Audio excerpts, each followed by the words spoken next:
원숭이 두 마리로 이제 한 가지 실험을 했습니다. 우리 안에 원숭이를 가둬두고 돌을 던져주면 원숭이가 그 돌을 집어서 다시 이제 건네주는 실험이었습니다. 성공하면 먹을 것을 줬는데 첫 번째 원숭이가 성공하고 보상으로 이제 오이를 던져주었습니다. 원숭이가 그 오이를 받고 이제 아주 맛있게 먹었습니다. 옆에 있던 두 번째 원숭이도 이제 똑같이 실험을 했는데 두 번째 원숭이도 성공을 하고 이번엔 보상으로 오이 대신에 포도를 넣어 주었습니다. 두 번째 원숭이도 포도를 아주 맛있게 먹었습니다. 첫 번째 원숭이는 옆에서 이 모든 과정을 이제 지켜보고 있었습니다. 그리고 첫 번째 원숭이에게 다시 똑같은 실험을 했습니다. 또 성공하자 이번에 똑같이 오이를 줬습니다. 여러분, 그 원숭이가 어떻게 했는지 아시나요? 그 원숭이가 오이를 집어서 사람에게 던져버렸습니다. 원숭이 얼굴이 마치 야, 너 지금 원숭이 차별하냐? 똑같이 했는데 왜 나는 포도 안 주고 오이 또 줘? 이런 모습이었습니다. 다시 오이를 주자 이번에 우리를 잡고 흔들면서 더 분노하고 소리 지르며 흥분하기 시작했습니다. 원숭이도 뭔가 이건 아니지 않나, 이건 불공평하다 하는 것을 느꼈던 거죠. 이 실험을 통해서 우리는 중요한 사실 두 가지를 알 수가 있는데, 첫 번째로 원숭이는 오이보다 포도를 더 좋아하는 것 같습니다. 두 번째는 더 중요한 것은 원숭이도 불공평한 대우를 받으면 분노할 줄 안다는 것이죠. 여러분, 혹시 불공평한 대우를 받아보신 적 있으십니까? 여러분들은 그때 어떤 반응을 보이셨습니까? 네, 답은 듣지 않도록 하겠습니다. 오늘 말씀을 보면 이처럼 불공평한 대우로 인해서 이제 분노했던 사람들이 등장합니다. 12절에 보면 그들은 이른 아침부터 포도원에 들어와 하루 종일 땀 흘리며 수고하고 더위를 견디며 열심히 일했던 사람들입니다. 당시 이스라엘은 이제 로마의 지배를 받고 있었고 일자리를 구하기 어려웠기 때문에 오늘날과 같이 매일 아침 이 노동 시장에 나가서 자신을 고용해 줄 주인을 기다렸습니다. 그리고 운 좋게 좋은 주인을 만나서 일자리를 얻고 그 하루 일을 하고 나서 품삯을 받으면 그날 하루 가족들과 함께 어떤 먹을 음식과 또 생활비를 마련할 수 있었습니다. 문제는 그날 필요한 일자리가 정해져 있었기 때문에 노동시장에 나간다고 일자리를 다 구할 수 있는 것이 아니었다는 겁니다. 그래서 일꾼들은 일자리를 구할 때까지 주인이 올 때마다 자신을 데려가 주기를 간절히 바라는 마음으로 그 자리에서 기다리고 또 기다렸습니다. 이런 상황으로 볼 때 이른 아침부터 부름을 받아서 이제 포도원에서 일할 수 있던 사람들은 당연히 그 마음 가운데 기쁨과 감사가 가득했을 겁니다. 그들은 그래서 열심히 일했고 또 이른 아침에 제일 먼저 뽑혀왔다는 사실로 자부심도 갖고 있었습니다. 또 주인이 때마다 나갔다 오면서 오전 9시에도 또 낮 12시에도 오후 3시에도 새로운 일꾼들을 데려오는 것을 보면서 자신들이 좀 더 일찍 들어왔기 때문에 그들을 맞이도 해주고 때로는 일도 알려주었을 겁니다. 그리고 마지막으로 일이 거의 끝날 무렵인 오후 5시쯤에 들어온 일꾼들을 보고는 이제 곧 일이 끝나면 품삯을 받아서 가족들에게 돌아가고 함께 식사하고 쉴 수 있겠구나라는 마음으로 기대와 흥분에 차 있었을 겁니다. 만약 그들이 그날 하루 일기를 썼다면 오늘 하루 일은 정말 힘들었지만 그래도 감사하고 기쁜 하루였다라고 일기를 썼을 것입니다. 그러나 그렇게 감사와 기대에 부풀어 있던 바로 그때 그들에게 한 가지 문제가 생깁니다. 일을 마치는 오후 6시쯤 되었을 때 8절 말씀에 보니까 포도원 주인이 청지기에게 일꾼들을 불러 돈을 주라라고 이제 명령하죠. 그리고 가장 늦게 들어온 사람들로부터 차례로 돈을 주는데 오후 5시에 들어온 사람들에게도 1시간밖에 일하지 않은 그 사람들에게 얼마를 줍니까? 한 데나리온을 줍니다.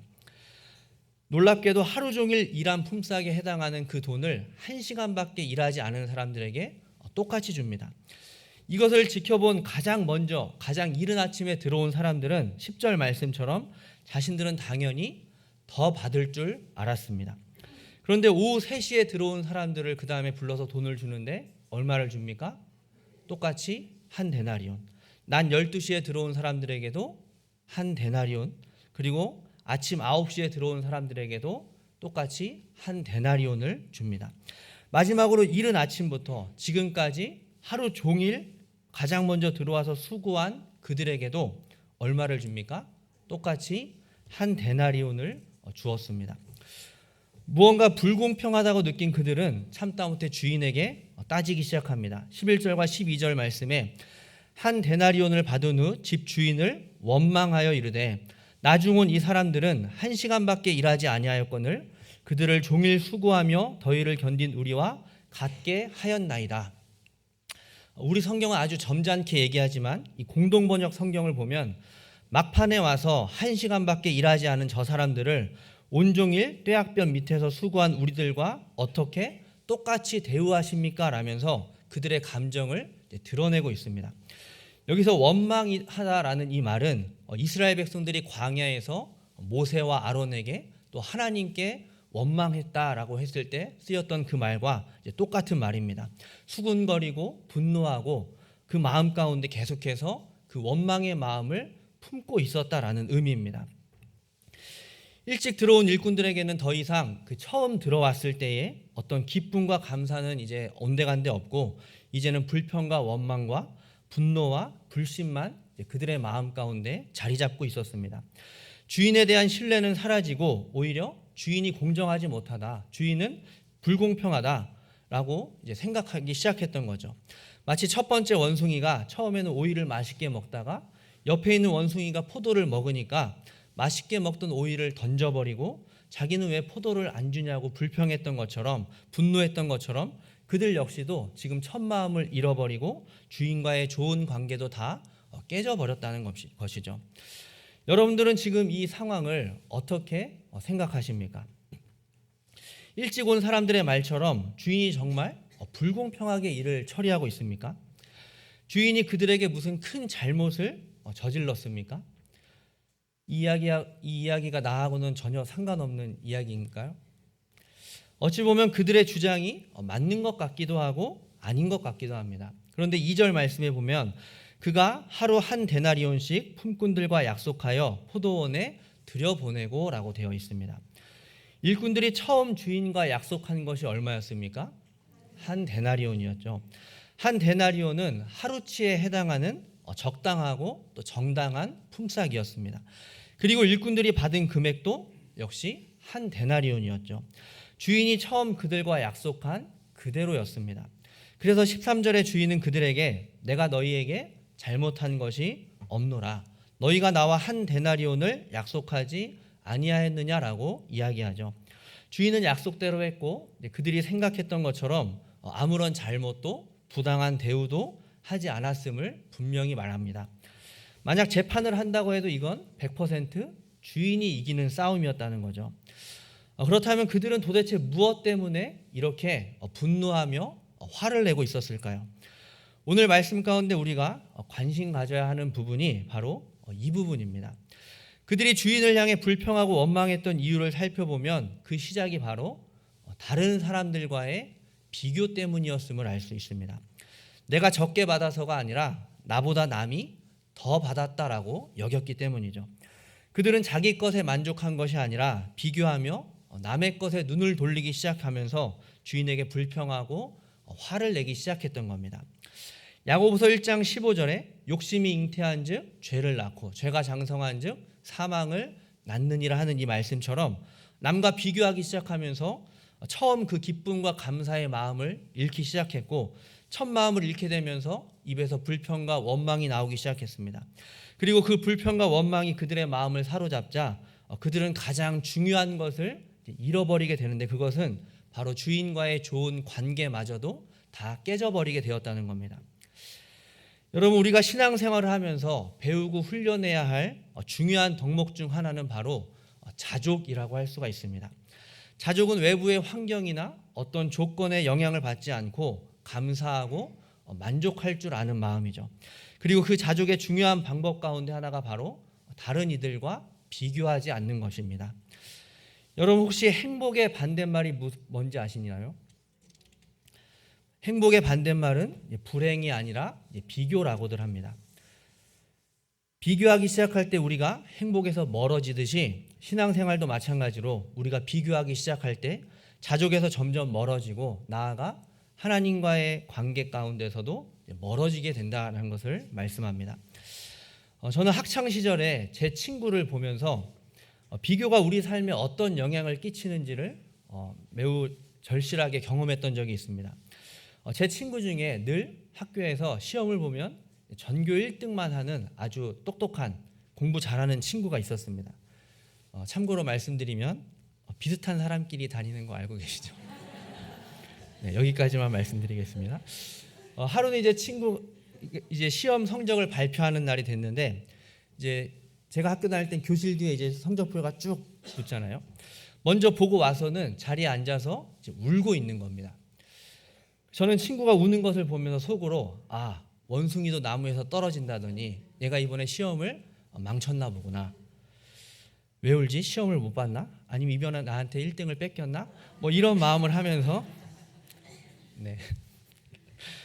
그 친구에 가서 야, 너 왜 울어? 이번에 1등 못했어? 무슨 일이야? 라고 물었더니 놀랍게도 그 친구는 이번에도 전교 1등이었습니다. 그런데 왜 우냐고 물어봤더니 원래 이제 100점이라고 생각했던 한 과목이 실기 점수가 좀 잘못돼서 90점이 나왔던 겁니다. 그런데 여기까지는 이해할 수 있죠. 그런데 그 뒤에 뭐라고 얘기했냐면 2등이랑 점수 차를 더 벌릴 수 있었는데 라고 얘기하면서 울고 있었던 겁니다. 제가 그때 처음으로 그 친구의 멱살을 잡고 이게 제정신이냐? 야, 너 장난하냐? 라고 얘기하고 싶었지만 저는 그때도 그리스도인이었기 때문에 잘 참고 넘어간 적이 있습니다. 이 친구는 모두가 원하는 전교 1등이었음에도 불구하고 감사할 수도 없었고 기뻐할 수도 없었습니다. 왜 그렇습니까? 2등과 비교하기 시작했기 때문이죠. 성경에도 이렇게 비교하기 시작하면서 자신의 삶을 완전히 망쳐버린 대표적인 인물이 한 명 있습니다. 바로 사울 왕입니다. 사울은 이스라엘의 왕으로 모든 것을 가질 수 있었고 모든 것을 이미 가진 왕이었습니다. 그런데 어느 날 밑에 장수 한 명이 들어오는데 바로 다윗이었습니다. 다윗은 가는 곳마다 승리하며 큰 용사로 인정받기 시작했고 사울도 그런 다윗을 아주 흡족해 했습니다.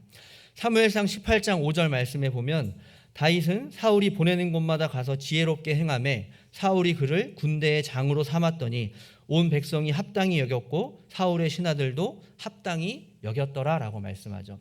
사울도 다윗을 좋아하고 인정해서 그를 군대의 장으로 삼았던 겁니다. 그런데 이제 문제가 생기기 시작합니다. 사울의 명령을 따라서 이번에도 블레셋과 가서 싸움을 하고 전쟁에서 승리하고 돌아오는데 사무엘상 18장 7절에 보니까 여인들이 이렇게 노래하기 시작합니다. 사울이 죽인 자는 천천히요 다윗이 죽인 자는 만만이로다 하는 거죠. 사울보다 다윗을 더 높이기 시작했던 겁니다. 사울은 이 노래를 들은 후부터 급격히 변합니다. 그 전까지 군대의 장으로 삼고 충성스럽게 자랑스럽게 여겼던 그 다윗을 이제는 비교의 대상으로 또 경쟁자로 여기며 시기하고 질투하기 시작했기 때문이죠. 성경에 보면 사울이 그 말에 불쾌해서 심히 노했고 그날 후로 사울이 다윗을 주목하기 시작했다라고 말씀합니다. 언제부터 그랬습니까? 그날 후로입니다. 그 노래를 들은 날 후로. 그 전까지 그렇지 않았는데 그 말을 들은 후로 사울이 다윗을 주목하기 시작합니다. 다윗과 비교하기 시작하면서 그 이후부터 사울은 나라를 다스리는 데 힘을 쏟는 것이 아니라 오직 저 다윗을 죽여야겠다. 죽이는 데만 힘을 쏟자. 그렇게 자신의 삶을 허비하고 망쳐버린 대표적인 인물이 되었다는 거죠. 시편 37편 7절에서 9절까지 말씀해 보면 자기 길이 형통하며 악한 꾀를 이루는 자 때문에 불평하지 말지어다. 분을 그치고 노를 버리며 불평하지 말라. 오히려 악을 만들 뿐이라. 진실로 악을 행하는 자들은 끊어질 것이다 라고 말씀합니다. 다른 이들로 인해서 그들과 비교하며 분을 그치고 노를 버리고 불평하지 말아야 하는데 왜냐하면 그것이 오히려 악을 만들기 때문이죠. 그리고 더 무서운 것은 내가 만든 그 악으로 인해서 하나님과 끊어질 수 있기 때문이다 라고 말씀합니다. 여러분 그 시작이 어디서부터입니까? 바로 남들과 비교하면서부터입니다. 비교는 그 시작은 미약하지만 그 나중은 하나님께로부터 나를 끊어지게 하는 심히 창대한 일이 될 수 있음을 성경은 우리에게 분명히 경고하고 있습니다. 이렇게 우리가 남들과 비교하며 첫마음을 잃고 불평하고 원망하기 시작할 때 우리는 하나님에게서 멀어지는 그야말로 신앙의 위기에 빠질 수 있습니다. 그러나 반대로 우리는 이 위기를 전화위복의 기회로도 삼을 수 있습니다. 여러분, 어떻게 그것이 가능할까요? 우리에게 일어난 그 불평과 원망을 하나님께서 나에게 주시는 신호로 여길 때, 하나님께서 나에게 주시는 사인으로 여길 때 그 일이 가능해질 수 있습니다. 요한계시록에 보면 에베소 교회를 향해서 하나님이 이렇게 말씀하시죠. 너를 책망할 것이 있나니 너의 처음 사랑을 버렸느니라 라고 말씀합니다. 여러분, 처음 사랑을 잃어버린 것은 책망받을 일이다 라고 말씀하죠. 그러나 이어서 첫사랑 첫마음을 다시 회복할 기회를 주시는데, 그러므로 어디서 떨어진 것을 생각하고 회개하여 처음 행위를 가지라 라고 말씀합니다. 우리가 첫사랑을 다시 회복하기 위해서 가장 먼저 해야 할 것은 내가 어디서 떨어졌는지를 생각하는 것입니다. 내가 언제 어디서부터 그렇게 됐는지를 알아야 한다는 것이죠. 오늘 말씀에 비춰보면 그게 언제일까요? 바로 우리 입술과 마음에서 불평과 원망이 시작될 때, 비교가 시작될 때입니다. 그래서 우리 마음 가운데 그렇게 원망과 비교와 불평이 시작되면 우리는 내가 지금 첫사랑을 잃어버렸구나, 내가 지금 첫 마음을 잃어버렸구나 하는 하나님이 나에게 주시는 신호로 받아들여야 한다는 거죠.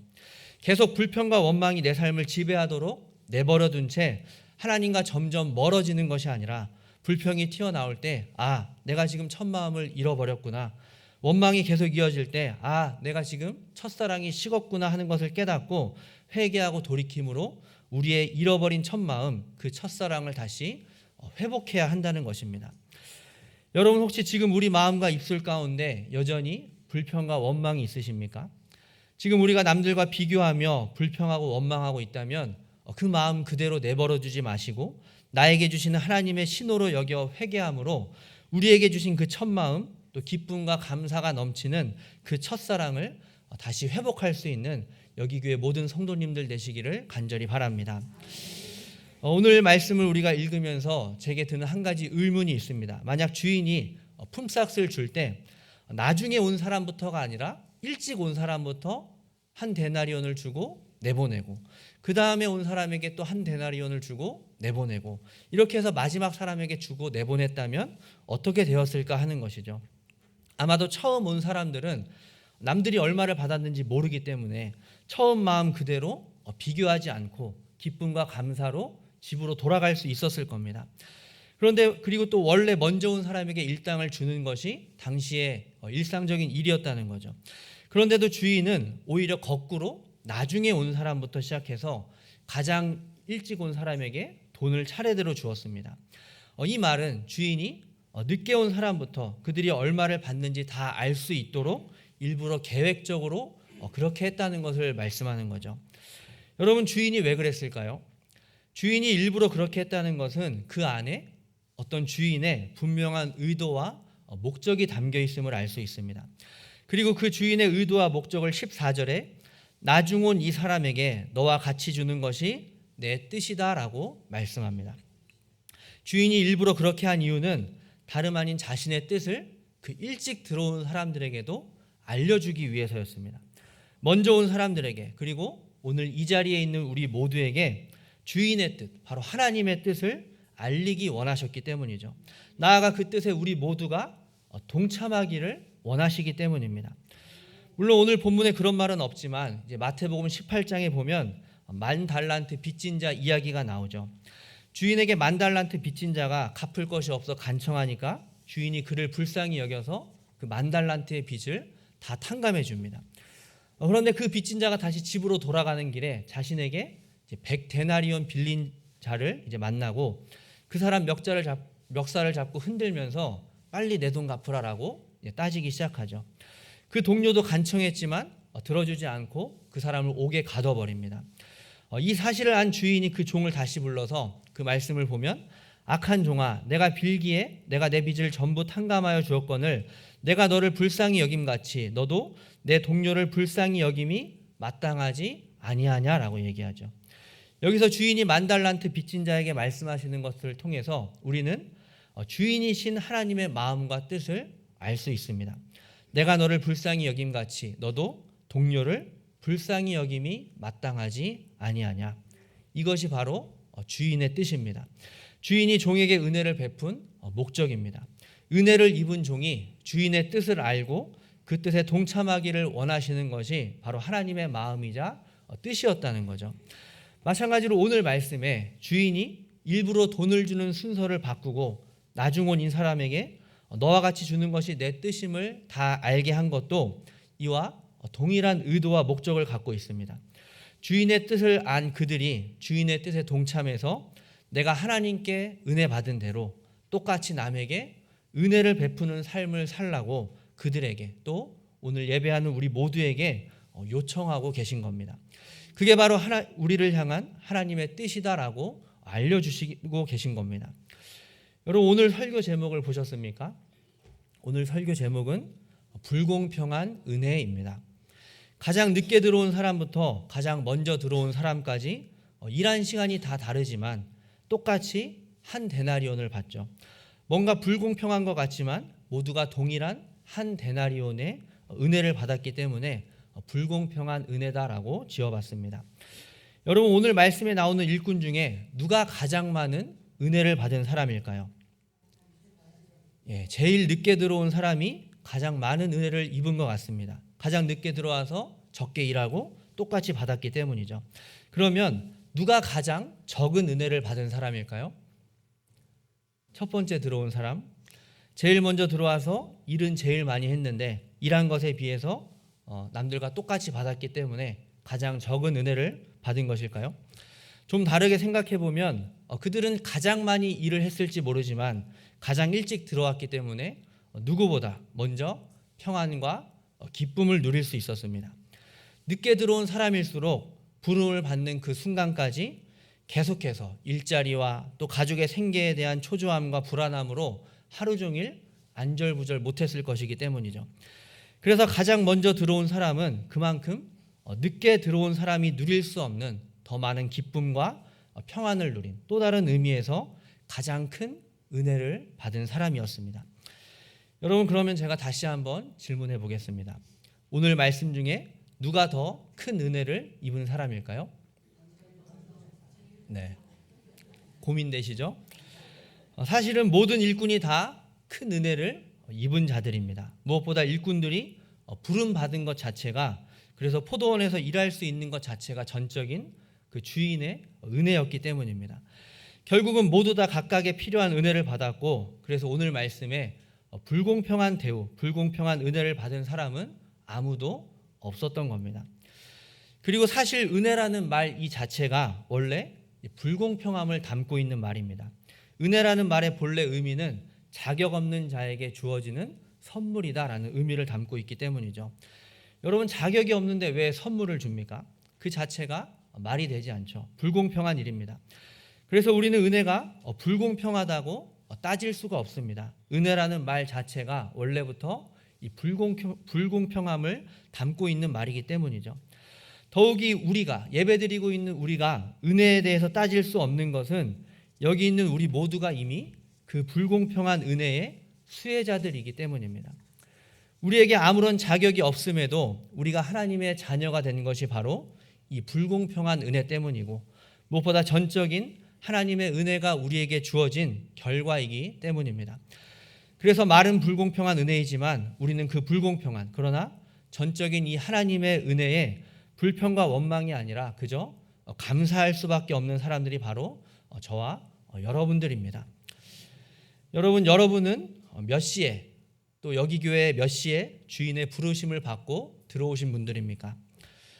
혹시 너무 일찍 들어와서 나보다 늦게 온 사람들하고 비교하며 첫 마음을 잃고 불평하고 원망하고 있다면 오늘 말씀을 통해서 하나님이 나에게 주시는 신호임을 깨닫고 다시 첫 마음을 회복하며 하나님께 기쁨과 감사로 더 가까이 나아가는 은혜가 있게 되시길 바랍니다. 또 너무 늦게 들어왔는데, 못 들어올 줄 알았는데 하나님이 감당할 수 없는 큰 은혜를 나에게 주셨다면 그 첫 마음을 잃지 않고 계속해서 감사하며 받은 은혜대로 다른 이들을 은혜로 대하며 받은 은혜를 더 나누며 살아가는 저와 여러분들 되시길 바랍니다. 우리 모두는 자격 없는 자에게 주어지는 하나님의 그 불공평한 은혜를 받고 누리는 자들입니다. 하나님은 오늘도 우리 각자에게 필요하고 합당한, 그래서 우리 눈에는 다 다르게 보일 수밖에 없는 그런 불공평한 은혜를 우리 모두에게 지금도 주고 계십니다. 우리에게 불공평한 은혜를 주셔서 하나님의 뜻을 알게 하시고 그 뜻에 동참하기 바라시는 그 주님의 부르심에 우리 모두가 감사와 기쁨으로 응답하며 하나님의 일꾼으로 남들과 비교하지 않고 각자의 자리에서 하나님이 주신 은혜를 누리고 나누며 자족하며 살아가는 여기 교회 모든 성도님들 다 되시기를 간절히 바랍니다. 기도하겠습니다. 하나님 아버지, 저희에게 불공평한 은혜를 주셔서 감사합니다. 남들과 비교하며 우리에게 주어진 삶을 허비하고 망치는 것이 아니라 주신 은혜에 감사하며 주님의 뜻을 깨닫고 그 뜻에 동참하는 우리 모두의 삶이 되게 하여 주옵소서. 우리에게 불공평한 은혜를 베푸셔서 우리를 위해 십자가에서 죽으시고 우리에게 영원한 생명을 주신 예수님의 이름으로 기도드립니다. 아멘. 다 함께 일어나셔서 찬송가 300장 찬양 드리겠습니다.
희망이 사라지고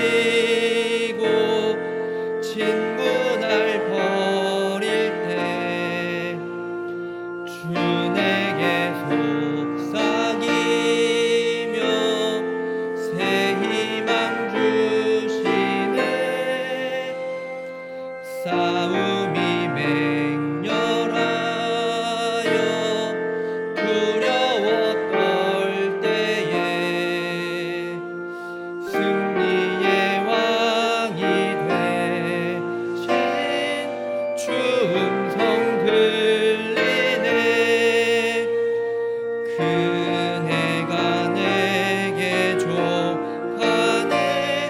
그네가 족하네. 이 괴로운 세상 지날 때 그네가 족하네. 번민이 가득 차고 눈물이 흐를 때